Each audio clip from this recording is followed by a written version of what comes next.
নমস্কার। কথায় কথায় কথামৃত অনুষ্ঠানের 229তম পর্বে আপনাদের স্বাগত। আপনারা এই অনুষ্ঠান দেখছেন প্রাণারাম ইউটিউব চ্যানেলে, যেখানে সপ্তাহে 6 দিন সোম থেকে শনিবার সম্প্রচারিত হয় কথায় কথায় কথামৃত, আর রবিবার থাকে শ্রীরামকৃষ্ণের একজন পার্ষদের পূর্ণ জীবন প্রসঙ্গ। সবগুলি অনুষ্ঠানই শুরুর সময় রাত্রি 9টা। শ্রী শ্রী রামকৃষ্ণ কথামৃততে আমরা গতকাল ছিলাম, আজকেও সানন্দে অবস্থান করব 15ই জুন 1884 তারিখে, যেদিন শ্রীরামকৃষ্ণ কলকাতায় শ্রীযুক্ত সুরেন্দ্রনাথ মিত্র মহাশয়ের বাগানে শুভাগমন করেছিলেন। আমরা যতটা পর্যন্ত শুনেছিলাম সেখানে দেখেছিলাম যে কি অপূর্ব পরিবেশ তৈরি হয়েছে ভক্ত সুরেনবাবুর বাড়িতে। কীর্তন হচ্ছিল, ঠাকুর সেখানে যেভাবে উপস্থিত ছিলেন, অংশগ্রহণ করেছিলেন, সেই অনবদ্য চিত্র গতকাল আমরা স্মরণ করে ধন্য হয়েছি। আজ প্রবেশ করব তার পরের অংশের বর্ণনায়, প্রবেশ করব শ্রী শ্রী রামকৃষ্ণ কথামৃততে, যার সূচনায় কথামৃতকার শ্রীযুক্ত মহেন্দ্রনাথ গুপ্ত বা শ্রীম বা মাস্টার মহাশয় উদ্ধৃত করছেন, তব কথামৃতং তপ্ত জীবনং কবিভিরীড়িতং কল্মষাপহং শ্রবণমঙ্গলং শ্রীমদাততং ভুবি গৃণন্তি ये ভূরিদা জনাঃ।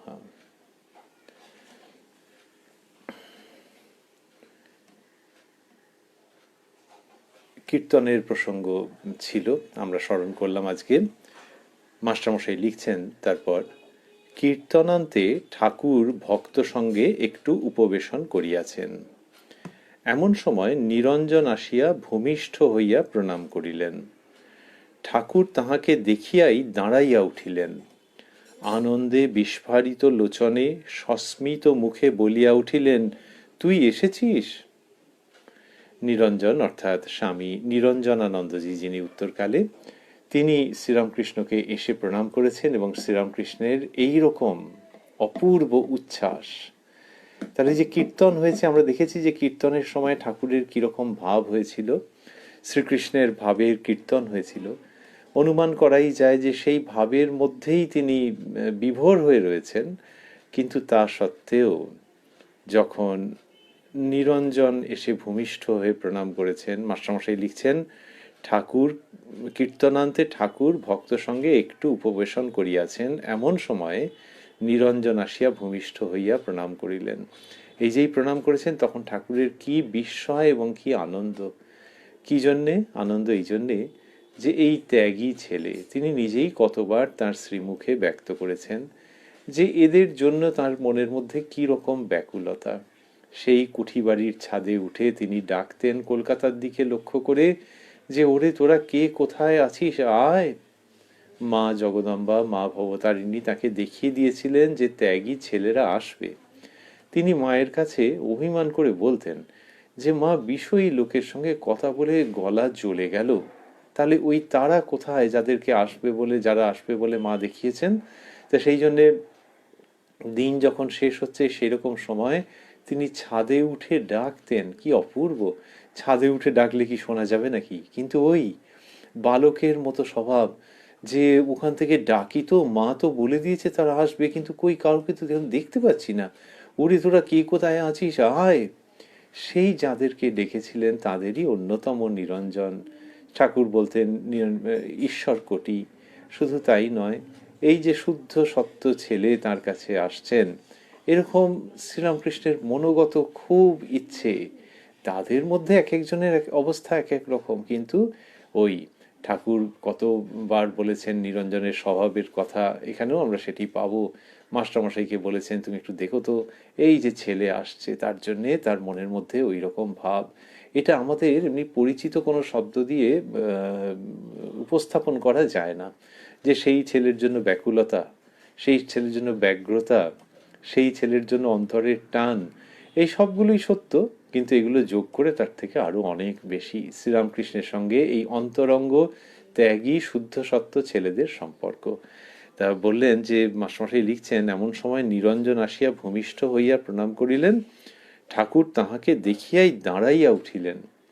তো এমনিতে কি হয়, কাউকে সম্মান জানানোর জন্য তো দাঁড়িয়ে ওঠে লোকে, আর এখানে হচ্ছে অবাক হয়ে দাঁড়িয়ে উঠেছেন ঠাকুর শ্রীরামকৃষ্ণ, এবং আনন্দে বিস্ফারিত লোচনে সস্মিত মুখে বলিয়া উঠিলেন। তার মুখে হাসি রয়েছে আর আনন্দে চোখ একেবারে বিস্ফারিত। আমরা এমনি বলি চোখ গোল গোল হয়ে গেছে, যে আনন্দে বলছেন তুই এসেছিস, এইরকম বলছেন নিরঞ্জনকে। তা কি অপূর্ব দৃশ্য! সুরেন্দ্রবাবুর বাগানে, সেখানে Sri Ramakrishna is the centre of attraction. সকলে তার মুখে ধর্মকথা শোনার জন্যে, তার গান, তার অপূর্ব ভগবত ভাবে বিভোর নৃত্য, এইরকমই তো শোনার জন্য সকলে অধীর আগ্রহে অপেক্ষা করতেন। তো সেইটি যার জন্য করছেন, তিনি আবার এই কম বয়সী ছেলে, তখন নাম নিত্য নিরঞ্জন। তা এর জন্য ওইরকম ব্যস্ত, তুই এসেছিস, তার মানে কতকটা যে যেন মানে আয় আমার এখানে আসাটা আজকে ঠিক ঠিক হলো, এইরকম ভাব। তা যার উপরে অত মনোযোগ লোকের, যার জন্যে অত আকর্ষণ, তিনি আবার এই ছেলের জন্য বলছেন এই অমীয় বিভায় উদ্ভাসিত অপূর্ব সম্পর্ক কথা আমরা শুনছি রয়েছি 15ই জুন 1884 সুরেন্দ্রবাবুর বাগানে এবং শ্রীরামকৃষ্ণের পদপ্রান্তে। তো তিনি এরকম ভাবে বললেন, আনন্দে বিস্ফারিত লোচনে সস্মিত মুখে বলিয়া উঠিলেন, তার মানে স্মিত হাসি রয়েছে মুখে, সেই সময় বলে উঠলেন। এই যে দুটি শব্দ, তুই এসেছিস, তার মানে নিরঞ্জন তার এই সময় সে কিভাবে খবর পেল, এখানে এলো, অভাবনীয়। সেই জন্যই বলছেন, নিশ্চয়ই তার কাছে খবর ছিল, সেই রকম ভাবে তিনি এসেছেন সুরেনবাবুর বাগানে, কিন্তু ঠাকুরের তো আর সেটি জানা ছিল না বলেই মনে হয়, তাই অবাক হয়ে যাচ্ছেন যে তুই এসেছিস। সেই দিক থেকে একটি। আরেকটি হচ্ছে যে এই যে অবতারের যারা পার্শ্বদ, আর আমরা উল্লেখ করছিলাম ঈশ্বর কোটি, তো এরা অবতারের সঙ্গে সঙ্গেই অবতীর্ণ হন, বড়রা বলে থাকেন। আর শ্রীরামকৃষ্ণের জীবনে দেখা যাচ্ছে যে বড়রা যেটি বলে থাকেন বা শাস্ত্রে যেরকম আছে, সেইটা একেবারে অক্ষরে অক্ষরে কিরকম সত্য বলে দেখতে পাওয়া যাচ্ছে। এই শ্রীরামকৃষ্ণের লীলা, তারই সহায়ক এরা, এক একজন এক একটি ভূমিকা পালন করছেন লীলায়। শ্রীমৎ স্বামী বিবেকানন্দ একরকম পালন করছেন, স্বামী শিবানন্দ, স্বামী শারদানন্দ, স্বামী নিরঞ্জনানন্দ, স্বামী অদ্ভুতানন্দ, এক একজন এক এক রকম ভাবে। তাই অবতার যে এসছেন, এদেরকে নিয়ে এসেছেন এটি বুঝতে পারা যায়। যদিও মানব লীলায় তিনি কি করছেন, ওই মায়ের কথা এখনো সে তারা তাহলে কোথায় গেল, ওই জন্য ব্যস্ত হয়ে ছাদের উপর থেকে চেঁচাচ্ছেন, ডাকছেন কাতর হয়ে, সেটা যেমন সত্য, তেমনি অবতার লীলায় এদের আসতেই হবে, ওই সঙ্গে করে নিয়ে এসেছেন, এই প্রসঙ্গটি থাকছে। সেই তাকে যখন রক্তমাংসের শরীরে দেখতে পাচ্ছেন, এটি প্রথম দেখছেন তা নয়, কিন্তু যখন দেখছেন তখন তার মধ্যে ওই বিস্ময় তো থাকবেই, যে এই তিনি যে নিয়ে এসেছেন, সেইখানে ওইটা বিস্ময়ের সঙ্গে বলছেন যে তুই এসেছিস, সেইটা এর মধ্যে থেকে যাচ্ছে। এইসব মিলে শ্রীরামকৃষ্ণের ওই অবাক বিস্ময় করা উক্তি আমাদেরকে চমৎকৃত করছে। আমরা তারই মধ্যে রয়েছি।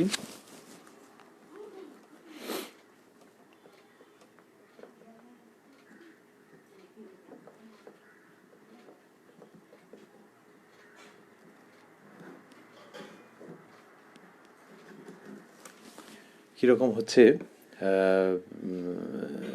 এইবারে মাস্টারমশাইয়ের সঙ্গে কথা বলছেন, মাস্টারমশাইকে বলছেন তিনি,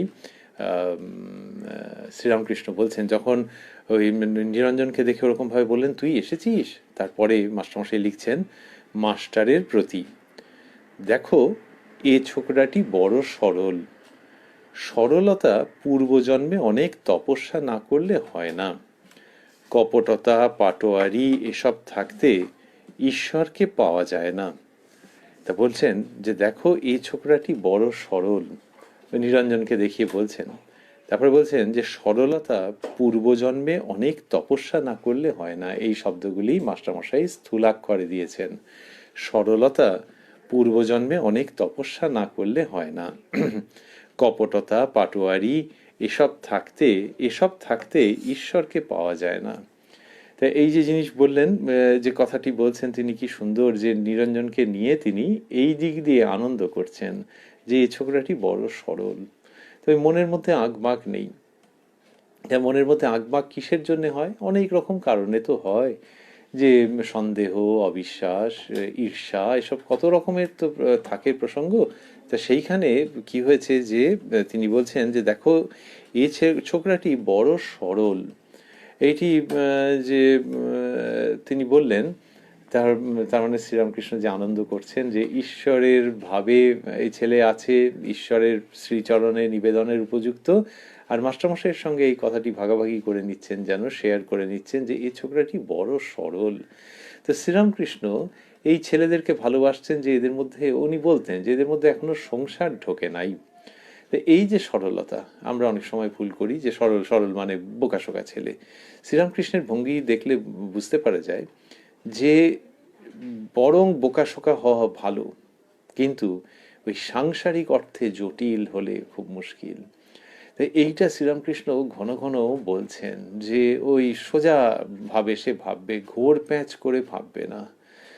তিনি যখন উপদেশ দিয়েছেন যে ভক্ত হবি তো বোকা হবি কেন, সেই উপদেশ যেমন রয়েছে আরেকজন ছেলের জীবনে তিনি সেটি বলেছেন।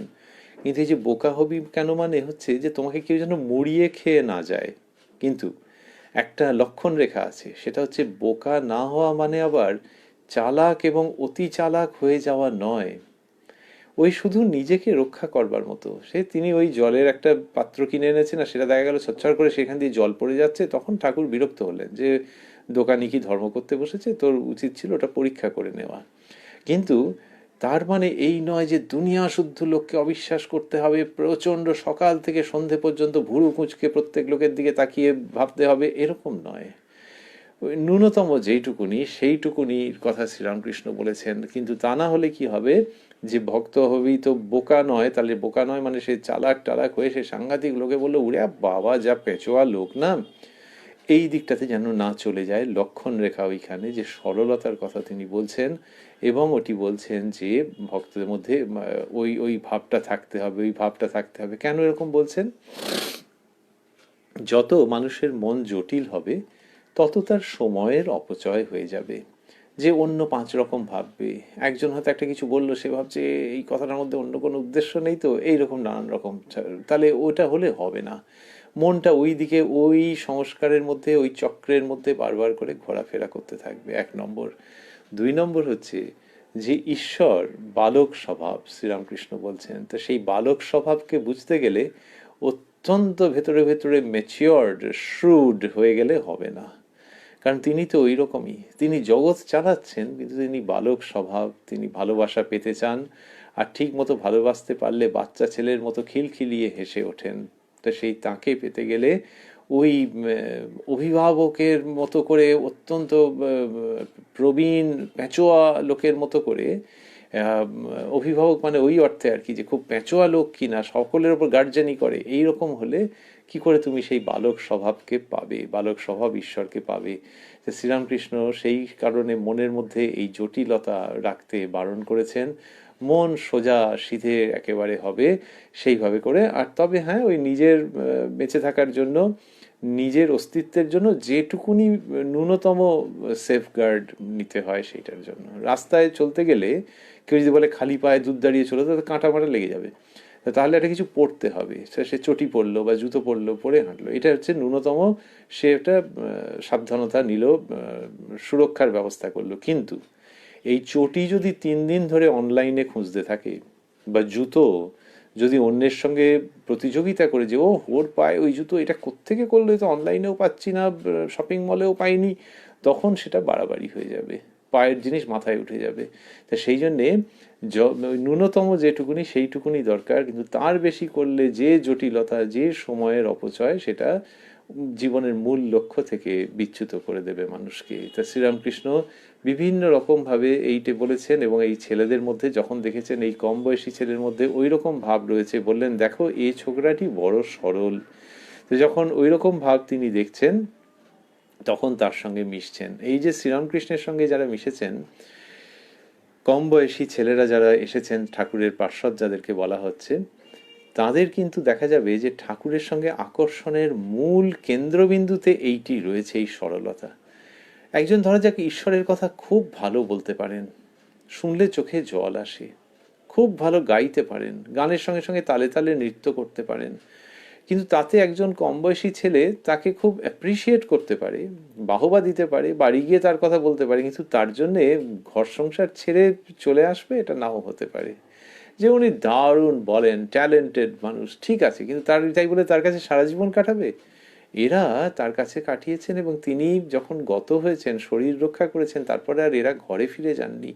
তো তার মানে হচ্ছে যে শুধু ওই যে গুণগুলো, যে ভগবানের কথা বলতে পারা, গান করা, নৃত্য করা, ওগুলোর জন্য নয়, ওগুলো তো আছেই, ওই প্রসঙ্গগুলো তো রয়েছেই, কিন্তু সেই সঙ্গে শ্রীরামকৃষ্ণের যে জীবন, যেখানে এদের সঙ্গে মিশছেন এবং absolute heart to heart communication হচ্ছে। এই হার্ট টু হার্ট দুটো জিনিস আছে, একটা হচ্ছে heart to heart spiritual communication, আর একটা হচ্ছে heart to heart human communication. এবারে মানবিকভাবে এরা দেখছে যে ইনি বাবা, ইনি মা, ইনি বন্ধু, এনাকে শ্রদ্ধা সম্মান করে কথা বলতে হয়, আবার ঝগড়াঝাঁটিও করা যায়। এই যে বাবা মা বন্ধু একজনের মধ্যে পাচ্ছেন, সেইখান থেকে মনে হচ্ছে তিনি চোখ বোঝার পর যে তারা কোথায় যাব, এই জীবনে আশ্রয় কোথায়, সম্পদ তব শ্রীপদ ভব ঘোষ পদ বাড়ি যথায়। পৃথিবী ওই গরুর খুরের মধ্যে যেটুকুনি জল ধরে, ঘোষ পদ বাড়ি, সেই রকম মনে হচ্ছে সম্পদ তব শ্রীপদ ভব ঘোষ পদ বাড়ি যথায়, প্রেমার পন সমদর্শন জগজন দুঃখ যায়।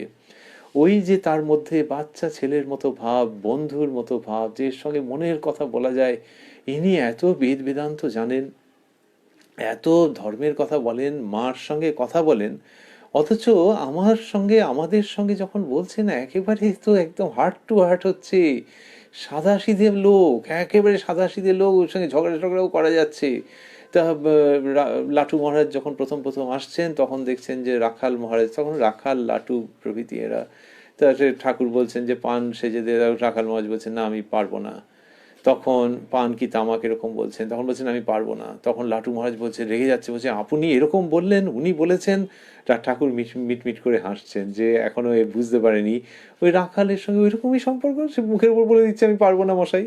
তো এই এই যে জায়গা, আবার ঠাকুরের কাছে যা পাচ্ছে, তাতে ওই যে আমরা বলছিলাম ঘর ছেড়ে দিয়ে চলে আসছে, সংসার ছেড়ে দিয়ে চলে আসছে। আর লাটুও থাকতে থাকতে বুঝছেন যে ওরে বাবা, এই তো একেবারে আপনজন।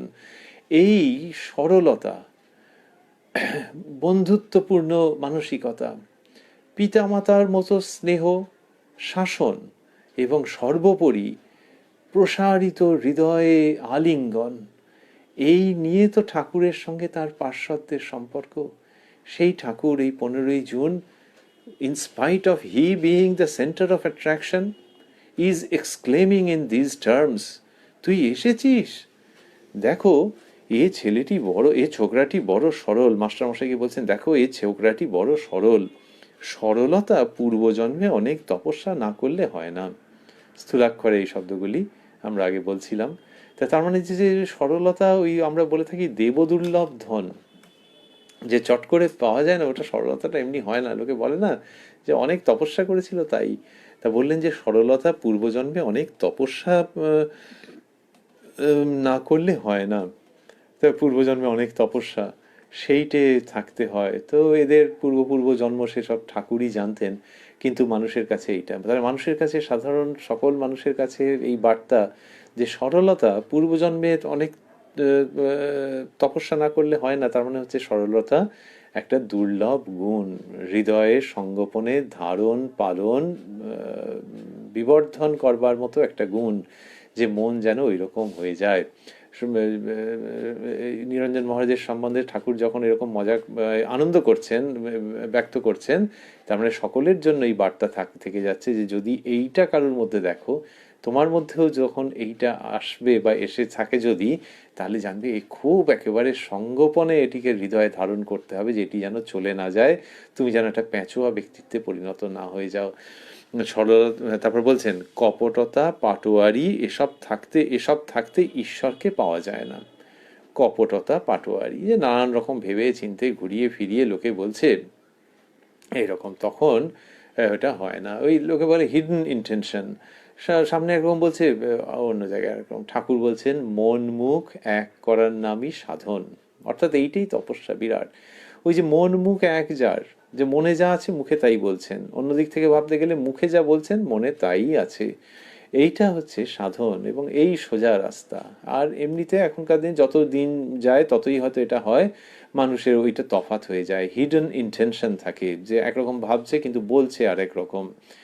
দোকানে কিনতে গেলে লোকে বিশ্বাস করতে পারে না, বলে কত হিডেন কস্ট আছে।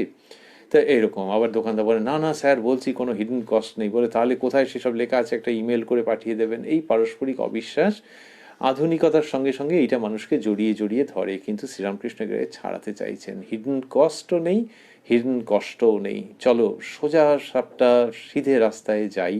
শ্রীরামকৃষ্ণ সেই সোজা রাস্তার মন ভালো করা গান শোনাচ্ছেন, কথামৃত বর্ষণ করছেন, বলছেন দেখছো না ভগবান যেখানে অবতার হয়েছেন সেখানেই সরলতা। দশরথ কত সরল, ওই রামচন্দ্রের কথা বলছেন। বলছেন যে যেখানেই দেখছো না ভগবান যেখানে অবতার হয়েছেন সেখানেই সরলতা। দশরথ কত সরল, নন্দ শ্রীকৃষ্ণের বাবা কত সরল। লোকে বলে আহা কি স্বভাব, ঠিক যেন নন্দ ঘোষ। ভক্তরা সরল। ঠাকুর কি ইঙ্গিত করিতেছেন যে আবার ভগবান অবতীর্ণ হয়েছেন? তা এই যে অবতার যেখানে আসেন সেখানে এরকম হয়তো, দেখছো না ভগবান যেখানে অবতার অবতার হয়েছেন সেখানেই সরলতা। এই যে দেখছো না এটা বললেন, তার মানে you as a student of history should know this, perhaps you know that this, যে ভগবান যেখানে অবতার হয়েছেন সেখানেই সরলতা। আর দেখছো না, সেখান থেকে মাস্টারমশাই ভাবছেন যে ঠাকুর কি ইঙ্গিত করছেন যে আবার ভগবান অবতীর্ণ হয়েছেন, যে শ্রীরামকৃষ্ণের মধ্যে সরলতা এক, দুই হচ্ছে তিনি সরলতার এইরকম জয়গান করছেন, সুতরাং সামনে যিনি উপবিষ্ট রয়েছেন তিনি স্বয়ং ভগবান অবতীর্ণ হয়েছেন, এইরকম বোধহয় ইঙ্গিত রয়েছে। মাস্টারমশাই এই কথা বলছেন। আর বললেন যে দেখছো না ভগবান যেখানে অবতার হয়েছেন সেখানেই সরলতা, বলে দশরথ এবং নন্দ, এই নন্দ ঘোষ এদের কথা বললেন। তা শ্রীরামকৃষ্ণের ক্ষেত্রেও দেখা যায় যে তাঁর পিতামাতার মধ্যে অগাধ সরলতা, আর শ্রীরামকৃষ্ণের তো কথাই নেই। তো ক্ষুদিরাম চট্টোপাধ্যায় তিনি সব নিয়ে সংসার পরিবার সমস্ত ইয়ে করে, জমিদারের কথায় মিথ্যা সাক্ষ্য দেবেন না, জমিদারের অসৎ প্রভাবে জোর খাটানোয় নত হবেন না, মিথ্যা সাক্ষ্য দেবেন না, সেই জন্য সে পথে নেমে পড়লেন, গিয়ে ভিটে মাটি ছাড়া হয়ে গেলেন। তো এইরকম, আর শুধু তাই নয়, তার ব্যবহারের মধ্যেও অপূর্ব সরলতা ছিল।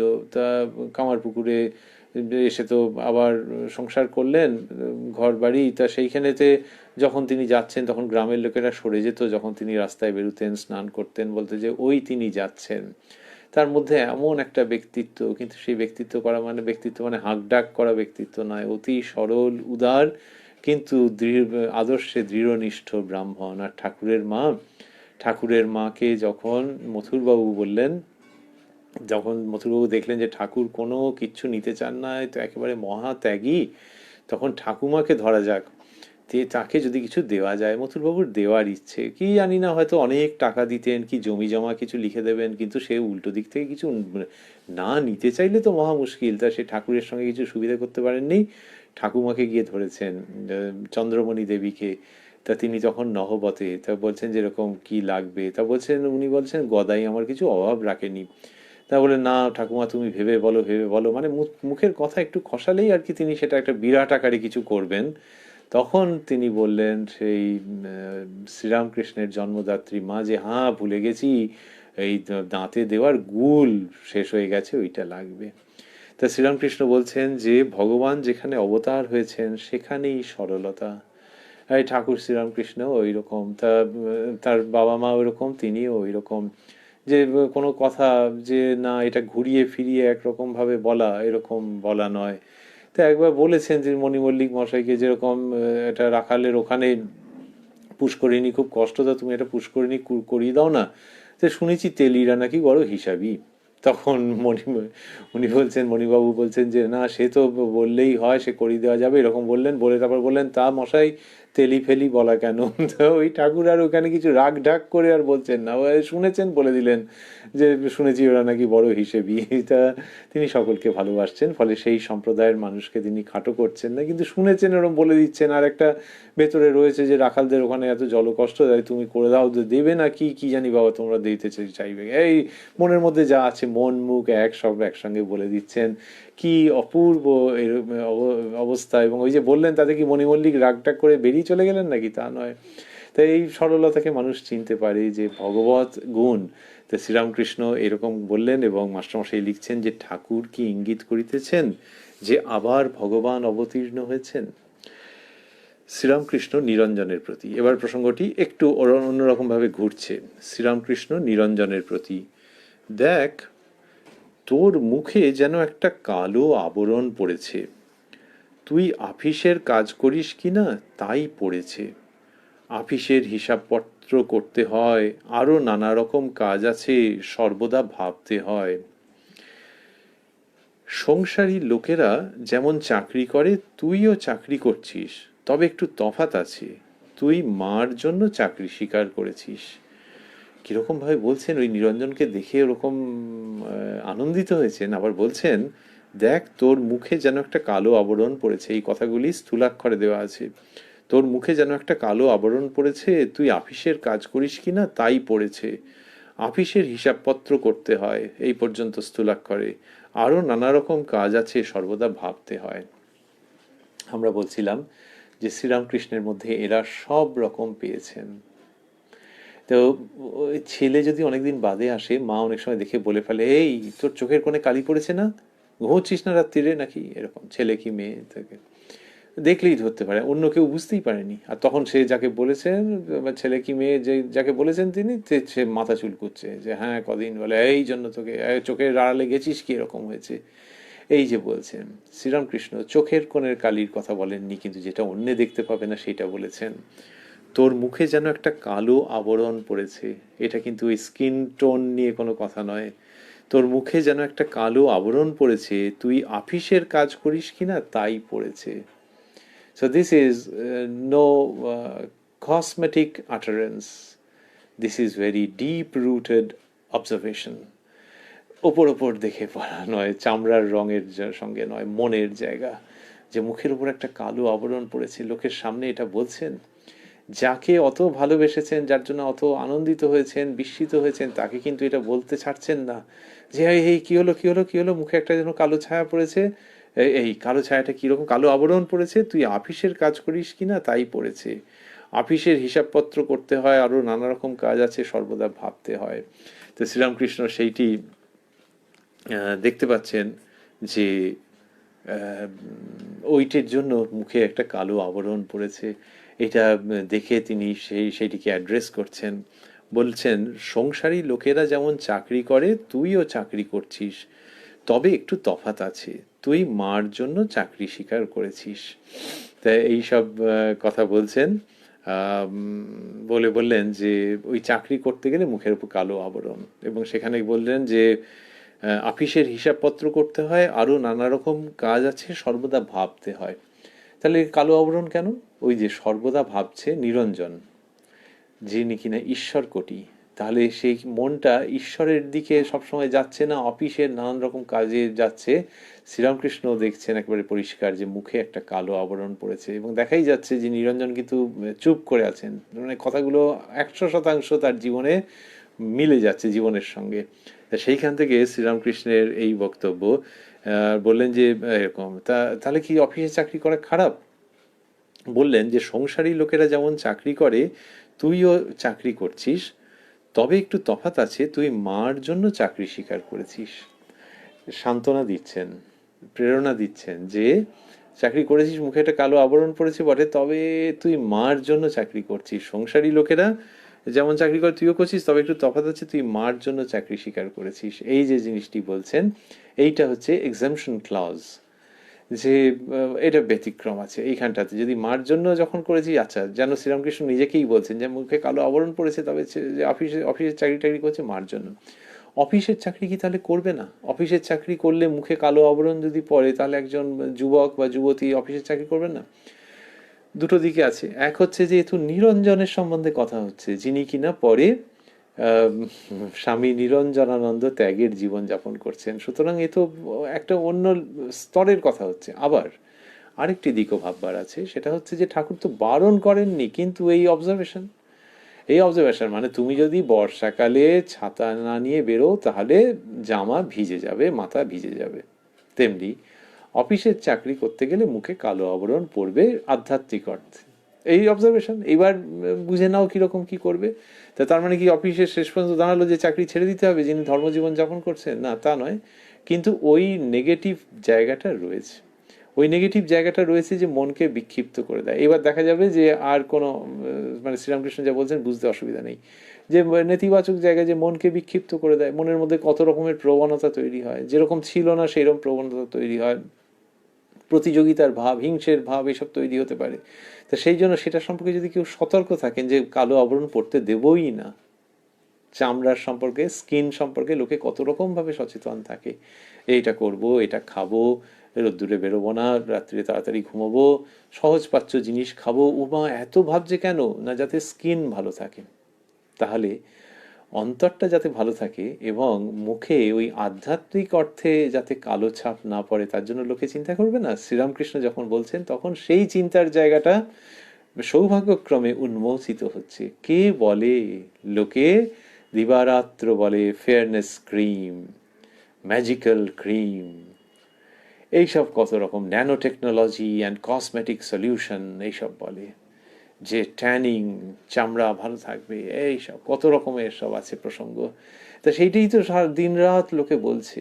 আর শ্রীরামকৃষ্ণ বলছেন যে না না না, ঠিক কালো ছায়া পড়তে দেওয়া যাবে না, ব্ল্যাক প্যাচেস একদম সহ্য করা যাবে না। কিন্তু সেটা চামড়া টামড়ার দিকে ছাড়ো, ও শরীর আছে এখন ভালো এখন খারাপ, কোনো স্থিরতা নেই, কিন্তু ভেতরের দিক থেকে ever young and ever fresh and ever pure, শুনতে ভালো লাগছে না? সেই ভেতরের দিক থেকে যেটা, তার জন্যই এই দৃষ্টান্ত। যে তুমি যেমন রোদ্দুরে বেরুলে প্রোটেকশন নিয়ে বেরুচ্ছ যাতে চামড়া ভালো থাকে, তেমনি অফিসে চাকরি করলে, অর্থাৎ এই সংসারের মধ্যে থাকলেও বাবা প্রোটেকশন নিতে হবে। শ্রীরামকৃষ্ণ সেই জায়গাটি, সেই বার্তাটি নিয়ে আসছেন। সে কেউ অফিসে চাকরি করুক, কেউ সংসার করুক, কেউ ব্যবসা করুক, যাই করুক না কেন, তাকে প্রোটেকশন নিতে হবে যাতে কালো ছায়া না পড়ে, কালো আবরণ যাতে না পড়ে। শ্রীরামকৃষ্ণ নিরঞ্জনের সঙ্গে যখন কথা বলছেন তখন এইসব প্রসঙ্গগুলো থেকে যাচ্ছে অন্তর্নিহিত সুপ্ত অসাধারণ সম্ভাবনা রূপে। এবার বললেন যে সংসারী লোকেরা যেমন চাকরি করে, তুইও চাকরি করছিস, তবে একটু তফাৎ আছে। তুই মার জন্য চাকরি স্বীকার করেছিস। তা ওই যে মার জন্য চাকরি স্বীকার করেছি, সুতরাং ওই যেটা আমরা বলছিলাম যে একটু এক্সামশন আছে এখানে। কিরকম এক্সামশন বলছেন? মা গুরুজন ব্রহ্মময়ী স্বরূপা, এই তিনটি শব্দ স্থূলাক্ষরে। মা গুরুজন ব্রহ্মময়ী স্বরূপা। যদি মাঘ ছেলের জন্য চাকরি করতিস তাহলে আমি বলতুম ধিক ধিক, শতধিক, 100 ছি। এটা বলছেন। তা বললেন যে মা গুরুজন ব্রহ্মময়ী স্বরূপা, এটি শ্রীরামকৃষ্ণ অন্যত্রও বলেছেন, কথামৃতর মধ্যে আছে যে মা গুরুজন। এটা বললে একরকম বোঝায়। আবার গুরুজন মানে যিনি বয়সে বড়, আচ্ছা সেটা হতে পারে, কিন্তু বয়সে বড় তো সবসময়, মা বয়সে তো বড় হবেন, কিন্তু গুরুজন কথাটা যখন বলা হচ্ছে তার মানে গুরুস্থানীয়, ব্যাপারটার ওজন বেড়ে যাচ্ছে। আরো বেশি বাড়ছে যখন বলছেন ব্রহ্মময়ী স্বরূপা, জগতের যিনি পালিকা, যার চালিকা শক্তিতে জগৎ চলে, সেই তার কথা বলছেন যে সেই ব্রহ্মময়ী তিনি তোমার মায়ের মধ্যে দিয়ে আবির্ভূত হয়েছেন। তাই সকলের সমস্ত মাই ব্রহ্মময়ী। এইবার হচ্ছে যে অন্যের মাকে যদি তুমি না ভাবতে পারো, না ভাবলে অসম্মান করো না, কিন্তু নিজের মাকে যদি ভাবো যে ব্রহ্মময়ী এই রূপে তোমার জীবনে এইবার, তাহলে তোমার উন্নতি কেউ ঠেকাতে পারবে না আধ্যাত্মিক দিক থেকে। তাহলে মা ব্রহ্মময়ী স্বরূপা, নিজ নিজ মাকে মাতৃদেবী, তাকে যদি বাস্তবিক কেউ ব্রহ্মময়ী বলে ভাবেন, তাহলে সেই ব্যক্তির আধ্যাত্মিক উন্নতি খুব দ্রুত হবে। শ্রীরামকৃষ্ণ সেটি দেখাচ্ছেন। এটাই ভারতবর্ষের ধর্ম সাধনার, ধর্ম জীবনের বিশেষত্ব, যে তুমি ওই ভাবটা নিয়ে এগোও না, দেখবে কোথাও আটকাবে না, এবং তোমার ওই একবারে পূর্ণ প্রাপ্তির দিকে তোমাকে কিরকম তত্তর করে নিয়ে যাবে। তখন সবই বুঝতে পারবে, একটুও যদি সংশয় থাকে নিরসন হয়ে যাবে। মা গুরুজন ব্রহ্মময়ী স্বরূপা, শ্রীরামকৃষ্ণ শেখাচ্ছেন। বলছেন নিরঞ্জন যিনি কিনা অকৃতদার, পরবর্তীতেও তিনি সংসার ধর্ম করেননি, তাকে বলছেন যদি মাঘ ছেলের জন্য চাকরি করতিস বলে ওই ধিক এই সমস্ত খুব একেবারে ধিক্কার জানাচ্ছেন, যে তার মানে এটি এটি এটি আমি কোনোদিনই তোর কাছ থেকে এক্সপেক্ট করছি না। তাহলে জগতের মানুষকে কি তিনি সংসার করতে বারণ করেছেন? তা নয়, যার যেরকম আছে অবস্থা এবং সংস্কার। নিরঞ্জনের ক্ষেত্রে এটি বললেন। মণিমল্লিকের প্রতি, দেখো ছোকরাটি ভারী সরল, তবে আজকাল একটু আধটু মিথ্যা কথা কয়, এই যা দোষ। এবার মিথ্যা কথার নমুনা দেবেন, শুনলে হাসিও পাবে, আবার দেখা যাবে গুরুত্বও আছে। সেদিন বলে গেল যে আসবে, কিন্তু আর এলো না। তাহলে অন্য মিথ্যে কথাতেও অসুবিধে হতো, বোঝাই যাচ্ছে শ্রীরামকৃষ্ণ যেহেতু সত্যে প্রতিষ্ঠিত, কিন্তু এটা আবার টু মাচ। আসবে বলেছিল বলে এলো না, কারণ এটা শুধু যে সত্যের প্রতি একটা অত্যাচার হয়ে গেল তা নয়, আমার প্রতিও এই ভাব। তা সেদিন বলে গেল যে আসবে, কিন্তু আর এলো না। নিরঞ্জনের প্রতি আরো ডিটেলে যাচ্ছেন, তাই রাখাল বলেছিল তুই এঁড়েদয়ে এসেও দেখা করিস নাই কেন? মানে আড়িয়াদহ অঞ্চল দক্ষিণেশ্বরের খুব কাছে, একেবারে প্রায় গায়ে লাগোয়াই প্রায় বলতে গেলে। তাই রাখাল বলেছিল, তা বলছে রাখাল ঠিকই বলেছিল, এবার দাঁড়াও, এবার পেয়েছি, এবার সব মোকাবিলা হবে, ফয়সলা হবে। তাই রাখাল বলেছিল তুই এঁড়েদয়ে এসেও দেখা করিস নাই কেন? নিরঞ্জন, আমি এঁড়েদয়ে সবে দুদিন এসেছিলাম। ব্যাকফুটে চলে গেছেন। তো বলছেন আমি এঁড়েদয়ে সবে দুদিন এসেছিলাম। শ্রীরামকৃষ্ণ নিরঞ্জনের প্রতি, ইনি হেডমাস্টার, মাস্টারমশাইকে বলছেন, তোর সঙ্গে দেখা করতে গিয়েছিলেন, আমি পাঠিয়েছিলাম মাস্টারের প্রতি।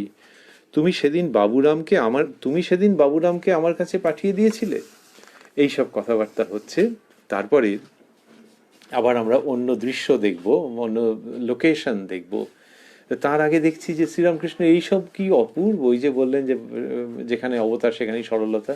তো নিরঞ্জনের সঙ্গে এইসব মান অভিমানের কথা হচ্ছে, যে তুই তো আজকাল সত্যি কথা সবসময় বলছিস না, সেদিনকে আসবি বলছিস, আর রাখাল বলেছিল তুই এঁড়েদয়ে এসছিস, তাহলেও আসিসনি, এইরকম। আর এই হেডমাস্টার একে পাঠিয়েছিলাম।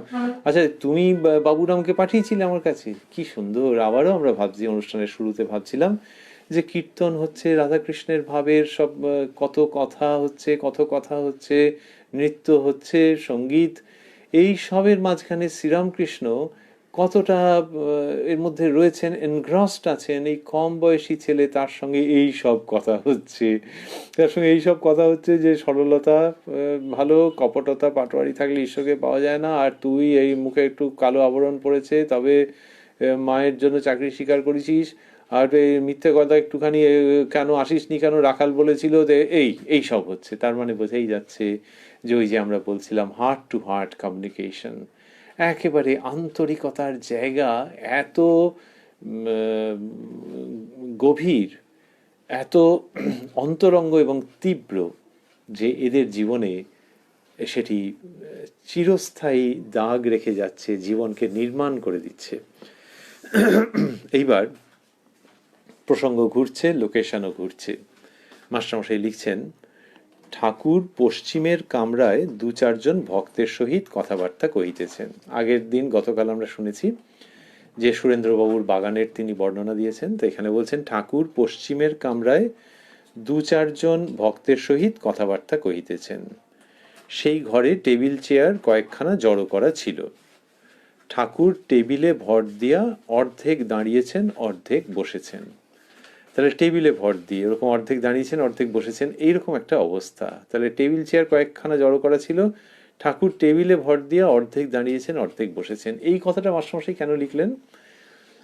একটা হচ্ছে যে অনেকগুলো জায়গায় তিনি বিশদ করেছেন যে কিরকম ওখানকার আসবাবপত্র কি আছে, ঠাকুর কোনখানে গিয়ে বসলেন, একটা তাকিয়া ছিল, সেই তাকিয়াটাকে তিনি সরিয়ে দিলেন, এরকম ডিটেলের কথা লিখেছেন, বিশদ লিখেছেন।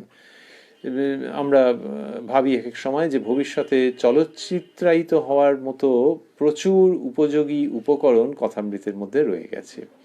যে আচ্ছা আচ্ছা আচ্ছা আচ্ছা আচ্ছা আচ্ছা, তাহলে এই লোকেশন ফ্রেমটা সাজাতে খুব সুবিধে হবে, আচ্ছা আচ্ছা আচ্ছা, এইগুলোও লেখা আছে খুঁটিনাটি। এটি একটি দিক। আরেকটি হচ্ছে যে টেবিলে ভর দিয়ে অর্ধেক দাঁড়িয়েছেন অর্ধেক বসেছেন, তার মানে টেবিলে একটু পেছনটা ঠেকিয়ে যে দাঁড়ানোর যে ভঙ্গি আর কি, এটা কোথায় দেখা যায়?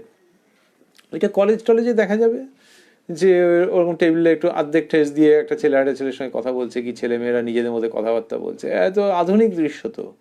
অফিসে হতে পারে, যে টিফিন টাইমে ক্যান্টিনে ওখানে দাঁড়িয়ে বলে, ও বসদা বুঝেছেন, এরকম করছে, তো টেবিলে ওরকম একটু অর্ধেক ভর দিয়ে ওরকমভাবে কথা বলছে।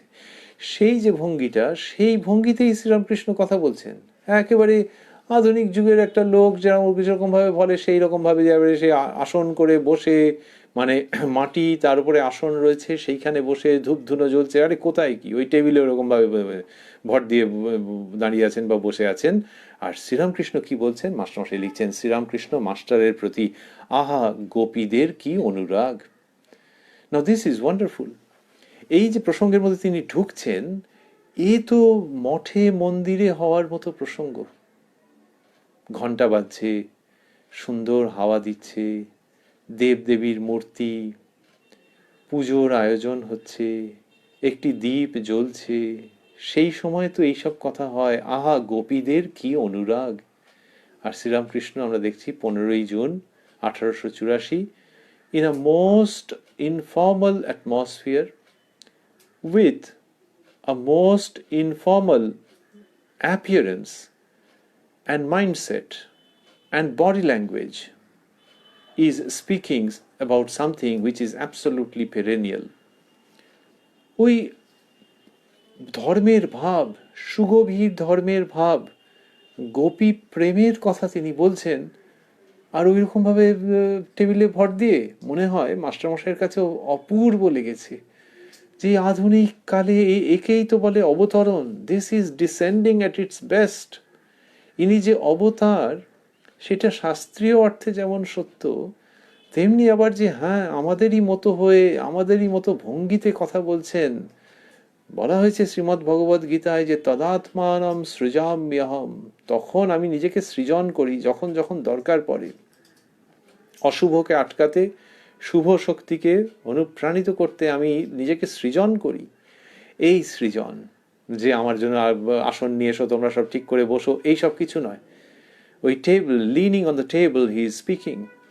এবং সেখানে বলছেন, আহা গোপীদের কি অনুরাগ, তমাল দেখে একেবারে প্রেমোন্মাদ, মানে তাল গাছ দেখে। শ্রীমতীর এরূপ বিরহানল, যে চক্ষের জল সে আগুনের ঝাঁঝে শুকিয়ে যেত, জল হতে হতে বাষ্প হয়ে উড়ে যেত। বৈষ্ণব সাহিত্যের কি অপূর্ব বর্ণনা, যে শ্রীমতীর চোখে শ্রীকৃষ্ণের বিরহে জল আসছে, কিন্তু সেই জল বাষ্প হয়ে উড়ে যাচ্ছে কেন? না বিরহের আগুন জ্বলছে তো ভেতরে। আহা, ভেতরে বিরহের আগুন জ্বলছে বলে চোখে যে জল আসছে, সেই জলও বাষ্পীভূত হয়ে যাচ্ছে, সেই জলও থাকতে পারছে না ওই আগুনের উত্তাপে। সুতরাং চোখের জলের কথাও ভাবো, আর সেই ভেতরে বিরহের আগুনের কথাও ভাবো। এইসব নিয়ে ঈশ্বরীয় প্রেম ও সাহিত্য। শ্রীরামকৃষ্ণ টেবিলে ঠেস দিয়ে ওইসব কথা বলে যাচ্ছেন এবং বলছেন যে আহা গোপীদের কি অনুরাগ, তমাল দেখে একেবারে প্রেমোন্মাদ। তো তমাল বৃক্ষ দেখে শ্রীকৃষ্ণের উদ্দীপন হচ্ছে গোপীদের। আর রাধারানীর কথা শ্রীরামকৃষ্ণ বলছেন, শ্রীমতীর এরূপ বিরহানল, বিরহ অনল, বিরহের আগুন, শ্রীমতীর এরূপ বিরহানল, যে চক্ষের জল সে আগুনের ঝাঁঝে শুকিয়ে যেত, জল হতে হতে বাষ্প হয়ে উড়ে যেত। এরকম। তা এই ভাবনার কথা কি শ্রীরামকৃষ্ণই প্রথম বলছেন? আমরা বলছিলাম যে বৈষ্ণব সাহিত্যের, কিন্তু ওই উত্তর বা পূর্ব কলকাতায় সুরেনবাবুর বাগানে এসে দিব্যি বৈঠকখানা স্টাইলে এই কথাগুলো বলে যাচ্ছেন। ইনি ধর্মকে আমাদের জীবনে নতুনভাবে নিয়ে আসছেন। স্থাপকায় চ ধর্মস্য সর্বধর্ম স্বরূপিণে অবতার বরিষ্ঠায় রামকৃষ্ণায় তে নমঃ। স্থাপকায় চ ধর্মস্য, যিনি ধর্মকে স্থাপন করেন। তাহলে ধর্ম কোথায় গিয়েছিল? ধর্ম ঠিকই ছিল, কিন্তু মানুষের হৃদয়ের মধ্যে খুঁজে পাওয়া যাচ্ছিল না, সেইখানে পুনঃস্থাপন করছেন তিনি। স্থাপকায় চ ধর্মস্য সর্বধর্মস্বরূপিণে। সমস্ত ধর্মের সার ওনার দেহে, মনে, অস্তিত্বে, বাণীতে পাওয়া যাচ্ছে। অবতার বরিষ্ঠায়, যিনি অবতারদের মধ্যে একেবারে ওপরে, অবতার বরিষ্ঠায় রামকৃষ্ণায় তে নমঃ। সেই শ্রীরামকৃষ্ণ শ্রী শ্রী রাধারানীর প্রসঙ্গ এইরকম ভাবে ব্যক্ত করলেন, করে বলছেন শ্রী রাধিকার প্রসঙ্গেই, কখনো কখনো তার ভাব কেউ টের পেত না। সায়ের দিঘিতে হাতি নামলে কেউ টের পায় না। হাতি ওরকম বিশাল, কিন্তু সায়ের দিঘি মানে বুঝতেই পারা যাবে যে বিশাল দিঘি, সেখানে হাতি নেমেছে। তা ছোটখাটো যদি কোথাও নামে এবার সে জল জগজম্প হয়ে যাবে, কিন্তু বিরাট বড় দিঘি তো, সেখানে হাতি নামলেও কেউ টের পায় না। কোন প্রসঙ্গে আসছে? রাধারানীর ভাবে বলছেন যে কখনো কখনো তার ভাব কেউ টের পেত না। কি অপূর্ব বর্ণনা! যে শ্রীকৃষ্ণের প্রতি তার যে ভাব, ভেতরে যে বিশাল একটা প্রতিক্রিয়া, শ্রীকৃষ্ণের সঙ্গে মিলনে, তার বিরহে, তার চিন্তায় যে বিপুল মানসিক প্রতিক্রিয়া, সেটা বাইরে টের পাওয়া যাচ্ছে না। কারণ কি জানো? এমনি মানুষের হলে লোকে টের পাবে, সে কখনো নাচবে, কখনো গাইবে, কখনো কীর্তন করবে। যদি কোনো বৈষ্ণব সাধক সাধিকার কথা ভাবো, যে ভেতরে ওই মহাভাবের যদি বিন্দুমাত্র সূচনা হয়, আর রাধারানীর ক্ষেত্রে সেটা কিচ্ছু হচ্ছে না। কারণ জানো, তিনি তো সায়ের দিঘি, তিনি তো বিশাল, তিনি তো গভীর। সেই জন্য তার মধ্যে ওই রকম ভাব যখন আসছে, তখন বাইরে দেখে লোকে টের পাচ্ছে না। এইসব কথা শ্রীরামকৃষ্ণ বলছেন। মাস্টারমশাই, যিনি চৈতন্যদেবের সম্পর্কে, he was one of the authorities, এবং প্রচুর তার বৈষ্ণব সাহিত্য গভীরে পড়া ছিল, তিনি শ্রীরামকৃষ্ণের কথা শ্রবণ করে বলছেন, লিখছেন, মাস্টার, আজ্ঞে হাঁ, গৌরাঙ্গেরও ওই রকম হয়েছিল। বন দেখে বৃন্দাবন ভেবেছিলেন, সমুদ্র দেখে যমুনা ভেবেছিলেন, আরো বলছিলেন। তারপর শ্রীরামকৃষ্ণ সেইখানেই কথা বলছেন। তা বললেন মাস্টারমশাই যে বন দেখে বৃন্দাবন ভেবেছিলেন, সমুদ্র দেখে যমুনা ভেবেছিলেন। শ্রী গৌরাঙ্গের ওই রকম অবস্থা, যে ভেতরে উথাল পাথাল করছে। যখন এটা বলছেন, তখন শ্রীরামকৃষ্ণ ইন্টারাপ্ট করলেন, করে প্রসঙ্গটার মধ্যেই রয়েছেন, কি গভীর তীব্রভাবে বলছেন। মাস্টারমশাই লিখছেন, শ্রীরামকৃষ্ণ, আহা, সেই প্রেমের যদি এক বিন্দু কারু হয়, কি অনুরাগ, কি ভালোবাসা! শুধু 16 আনা অনুরাগ নয়, 5 শিকা 5 আনা, এরই নাম প্রেমোন্মাদ। তা বললেন যে আহা, সেই প্রেমের যদি এক বিন্দু কারু হয়। এটি আমরা একটু আগে স্মরণ করছিলাম, যে শ্রীরামকৃষ্ণ যখন এসব কথা বলছেন, তখন সাধারণ অসাধারণ সকলের জন্যই তার বার্তা থেকে যাচ্ছে। These are not exclusive events and messages, যে ওই ওই ব্যক্তিগুলির জন্যই ওইটি সীমাবদ্ধ তা নয়। ওই যে নিরঞ্জনের প্রসঙ্গে যা তিনি বলছেন, অফিসে চাকরি করা নিয়ে যা বলছেন, সেটা সকলের জন্য বার্তা থাকছে। এখানেও শ্রীকৃষ্ণ এবং শ্রীমতী রাধিকা, এদের যে কথা রয়েছে, সেটি বৈষ্ণব ভাবের মধ্যে তো রয়েছে। শ্রীরামকৃষ্ণ বিশেষভাবে দেখাচ্ছেন যে এটা সকলের জন্যে। এবং সেটা কীরকম, তাহলে সকলেই ওই অবস্থা, শ্রী রাধিকার অবস্থা প্রাপ্ত হবে নাকি? তা নয়, একদম অঙ্কের হিসেবে বলছেন তো প্রায়। বলছেন যে আহা, সেই প্রেমের যদি এক বিন্দু কারু হয়, তার মানে একটা মিগার পার্সেন্টেজ, সামান্য একটুখানি যদি হয়, আহা, সেই প্রেমের যদি এক বিন্দু কারু হয়, আহা। তার মানে শ্রীরামকৃষ্ণ যেন ব্যাকুল হয়ে আগ্রহ নিয়ে সেই দিকে তাকিয়ে আছেন, যে ভক্তদের মধ্যেও আহা, যদি সেই প্রেমের এক বিন্দু যদি কারু হয়, তার মানে এক বিন্দু হতে পারে। সেই জন্যই তো তার এই অধীর আগ্রহে প্রতীক্ষা যেন। আহা, সেই প্রেমের যদি এক বিন্দু কারু হয়, কি অনুরাগ, কি ভালোবাসা! এবারে বলে আবার সেই ঈশ্বরীয় প্রসঙ্গে ফিরছেন, শুধু 16 আনা অনুরাগ নয়, 5 শিকা 5 আনা, এরই নাম প্রেমোন্মাদ। বললেন, এরই নাম প্রেমোন্মাদ, যে প্রেমে উন্মাদ। উন্মাদ যার কিনা জগতের কোনো ব্যাপারে খেয়াল নেই, সে নিজের ভাবেতে রয়েছে, সেই রকম হচ্ছে প্রেমে যার এরকম অবস্থা। শুধু এমনি উন্মাদ হলে লোকে তাকে করুণা করে হয়তো, আর প্রেমোন্মাদ যিনি, লোকে তার চরণ স্পর্শ করতে যায়। তা বললেন এইরকম। এবার প্রেমোন্মাদ বলেছেন তো, তার আগে বলেছেন শুধু 16 আনা অনুরাগ নয়, 5 শিকা 5 আনা। তাহলে প্রসঙ্গটা আবার একটু ঈশ্বরের দিকে চলে গেছে, যে জীবের কি আর এরকম হবে? ঈশ্বর কোটি, তাদের ওরকম হতে পারে ভাব, মহাভাব, শ্রীরামকৃষ্ণও বলতেন। তাহলে সাধারণ মানুষের কি ওরকম হবে? যদিও তিনি বললেন যে যদি এক বিন্দু কারুর হয়, তাহলে ওই সাধারণ মানুষের একটু এক বিন্দুর কথা বলা হচ্ছে, আবার ওদের ওই হিমালয় স্পর্শী যে মধুর পবিত্র ভাব তারও কথা বলা হচ্ছে। তাহলে এইখানে শ্রীরামকৃষ্ণ বলছেন কথাটা এই, তাকে ভালোবাসতে হবে, তার জন্য ব্যাকুল হতে হবে।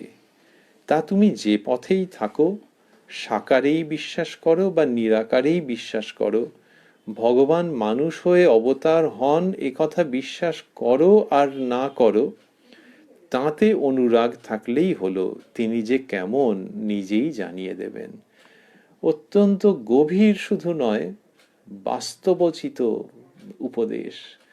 বাস্তবোচিত বললেও মনে হয় যে কোনো রকমে যেন বাস্তবের কাছাকাছি এসে সাকসেসফুল হলো, তা নয়। শ্রীরামকৃষ্ণ যা বলছেন সেটি একেবারে বাস্তবকে স্পর্শ করে আসে, বাস্তবকে অ্যাড্রেস করছে, বাস্তবকে চ্যালেঞ্জ জানাচ্ছে যে তুমি কত ইহলৌকিকতা দিয়ে মানুষকে মুড়ে ফেলবে, কত মানুষকে তুমি ইন্দ্রিয় পরায়ণতা দিয়ে বেঁধে ফেলবে হে রূঢ় বাস্তব।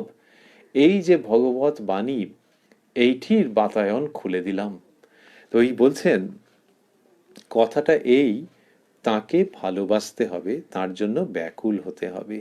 এবার যে ভালোবাসবে ব্যাকুল কার জন্য? তার জন্য মানে যদি কেউ আধা বিশ্বাসী, আধা নাস্তিক বা পুরো নাস্তিক ব্যক্তিও যদি শোনেন যে ভগবানের জন্য বিশ্বাস, আচ্ছা তাহলে এইসব বিশ্বাসের কথাটা তো এখানে হচ্ছে বুঝি।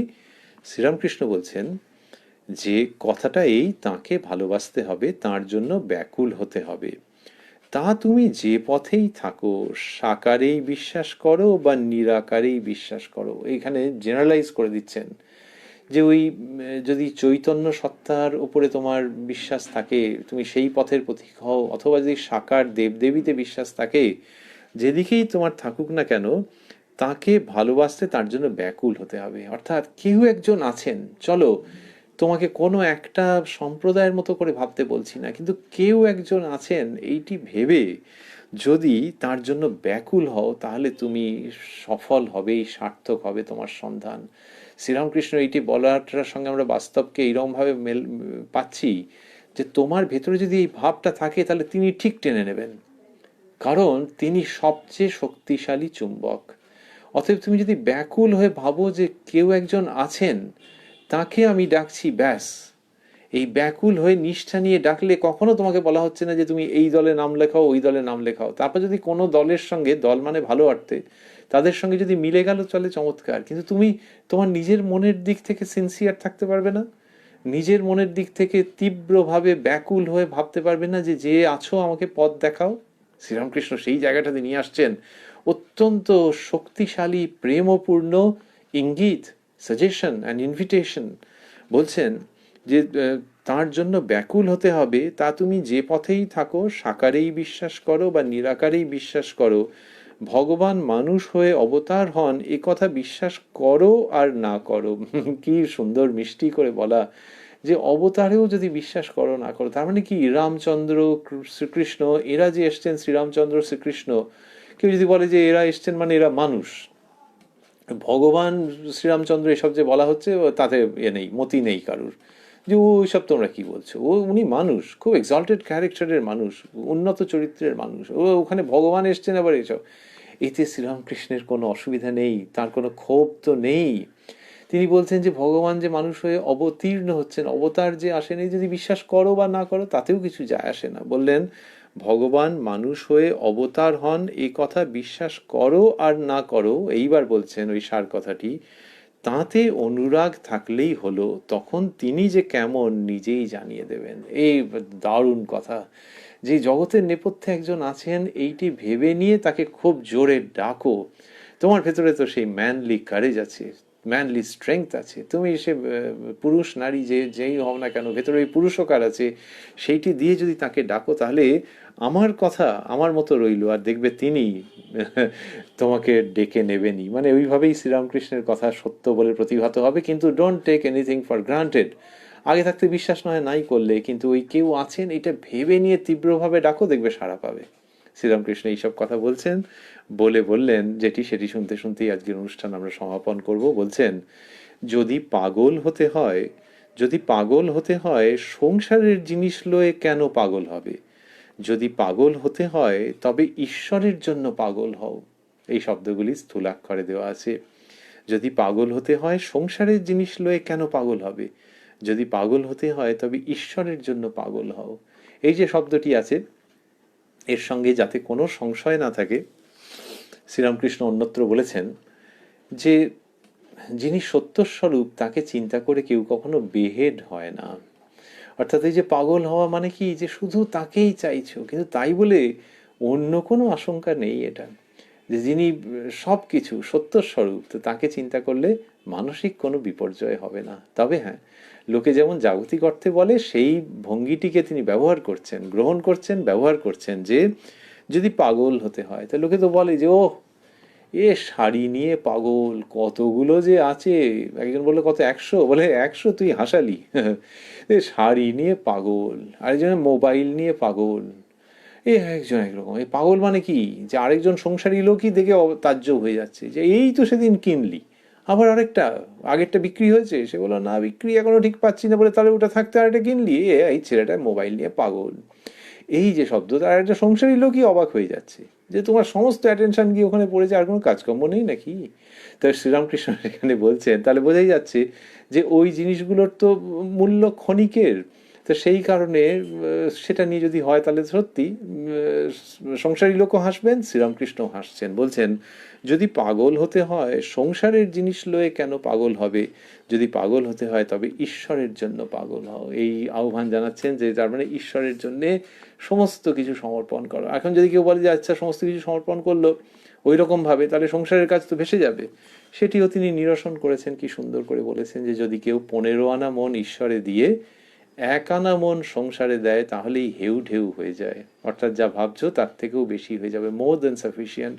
তো সেই জন্য একদম পুরো একটা যুক্তির মধ্যে, যুক্তির সীমারেখার মধ্যে সমস্ত প্রসঙ্গটিকে রেখেছেন, কোনো কাউকে বিপর্যস্ত করছেন না, আহত করছেন না। সেই শ্রীরামকৃষ্ণই বলছেন যে যদি পাগল হতে হয় তবে ঈশ্বরের জন্য পাগল হও। কি অপূর্ব আহ্বান তিনি জানাচ্ছেন, এবং সেটি শুনতে শুনতেই আমরা শেষ করছি। আমরা রয়েছি উদ্বোধন কার্যালয়ে প্রকাশিত শ্রী শ্রী রামকৃষ্ণ কথামৃতের 450 পৃষ্ঠায়, রয়েছি সুরেন্দ্রবাবুর বাগানে, রয়েছি অবশ্যই ভগবান শ্রীরামকৃষ্ণের পূত সান্নিধ্যে।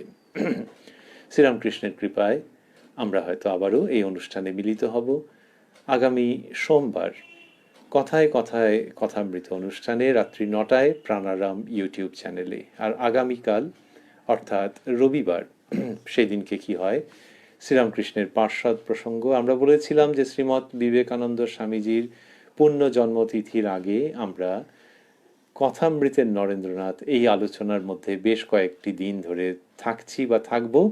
সেই আলোচনায় আমরা আগামীকাল শ্রীরামকৃষ্ণের কৃপা সাপেক্ষে শুনব কথামৃতের নরেন্দ্রনাথ, আবারও প্রাণারাম ইউটিউব চ্যানেলে রাত্রি 9টার সময়। আর আজকে শেষ করতে করতে ভাবছি যে যে মুখে কালো আবরণ দেখলেন শ্রীরামকৃষ্ণ, নিরঞ্জনকে বললেন যে দেখ তোর মুখে যেন একটা কালো আবরণ পড়েছে, এইটি আমাদেরকে বেশ আকর্ষণ করছে, আবার একটু চিন্তিতও করছে যে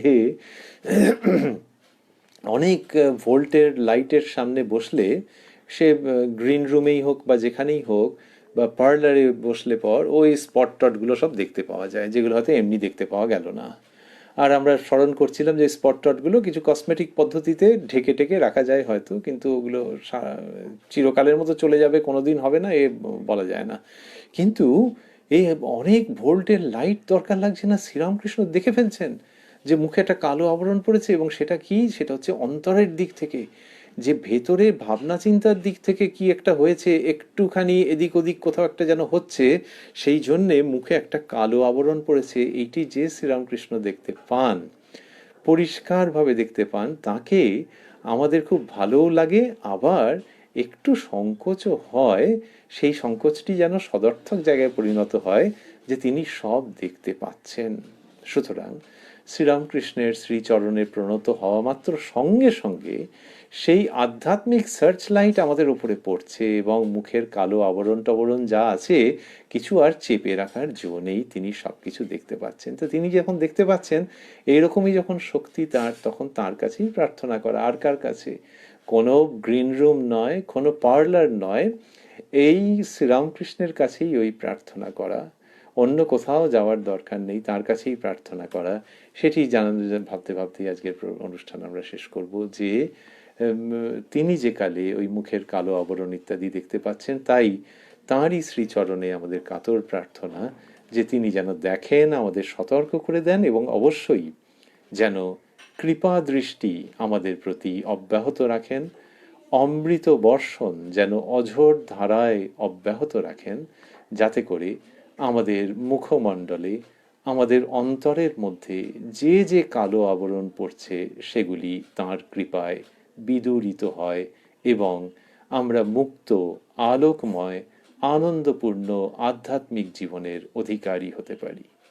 ওং নিরঞ্জনং নিত্যমনন্তরূপং ভক্তানুকম্পাধৃতবিগ্রহং বৈ ঈশাবতারং পরমেশমিড্যং তং রামকৃষ্ণং শিরসা নমামः।